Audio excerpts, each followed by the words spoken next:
So we're having a discussion today about why health insurance costs so much and how we can better allocate ratepayer dollars to healthcare costs.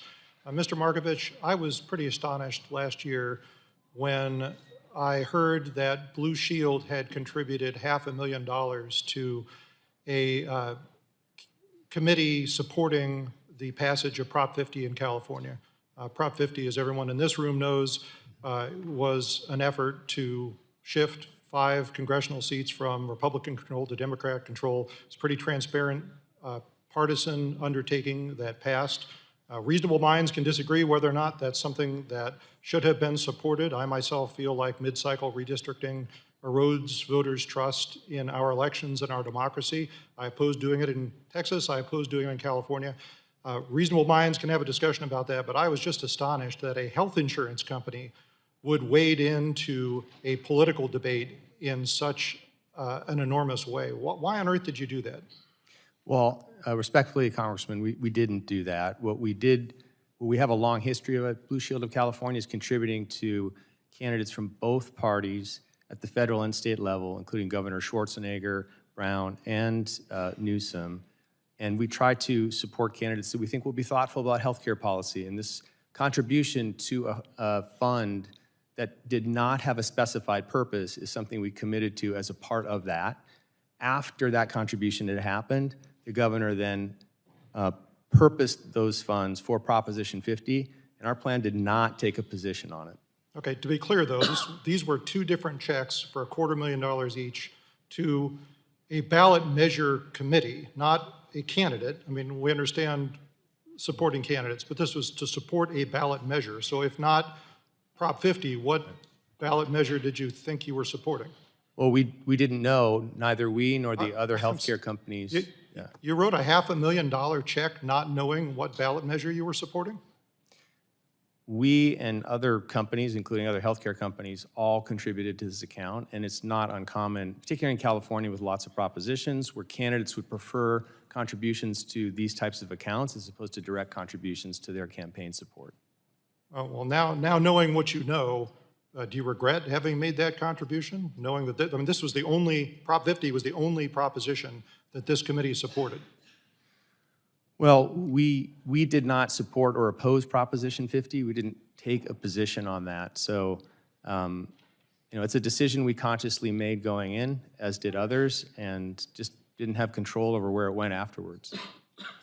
All right, well, you in your testimony said that you think that our healthcare system needs some tough love.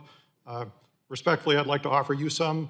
When a health insurance company wades into such an obviously political topic like that, it not only erodes your ability to work with folks on the other side of an issue, but also erodes consumers' trust in the system as a whole. So please don't do that again. Mr. Helmsley, I represent a very rural section of California, and one of the biggest problems we have is access to health care. So we are grateful to have critical access hospitals that are in most of the communities that I represent, but we're having an increasing problem with Medicare Advantage plans like the ones that you provide, where the critical access hospitals are no longer recognized as being in-network, and my constituents are forced to drive long distances to get the health care they need. And now I understand that keeping costs down is something that is often in tension with contracting with these hospitals, but let me also suggest that when people have to drive hours and hours to get access to basic health care, some of them just won't do it. And that denial of health care turns out to have much larger costs in the long term for our entire system. What can we do to improve that, and why are those decisions being made? Microphone, please. Thank you for the question, Congressman. There's meaningful pressure in the Medicare Advantage space, given the funding actions taken in previous administration. It has put a great deal of pressure in terms of what can be served. We are very interested and dedicated to the rural health care and adequacy there. I will look into the situation that you describe. But we are also advancing initiatives to see if we can get rural care resources paid more effectively and more currently. So we have 4 pilots in the market that are expediting payment and trying to cut the payment time frames in half.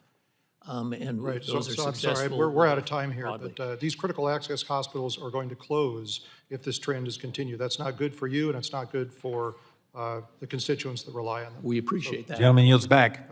All right. And we're in a dilemma. All of our witnesses have to be at another hearing in just a little bit.